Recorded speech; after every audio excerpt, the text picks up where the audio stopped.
begging to get out again. He's doing good today. He's eating like a trooper. Making biscuits on the blankie and on the snuggle kitty. I think he's feeling better. My little miracle child. We have worked hard on you, haven't we, sweet pea?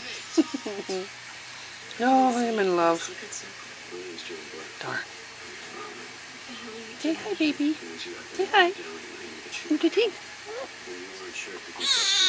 That's what I thought. You say that again? We gotta lock Daisy up before we can let you out. That works better after work when people aren't coming in and out of the door. Don't you know? Because you're pretty little. You're pretty little.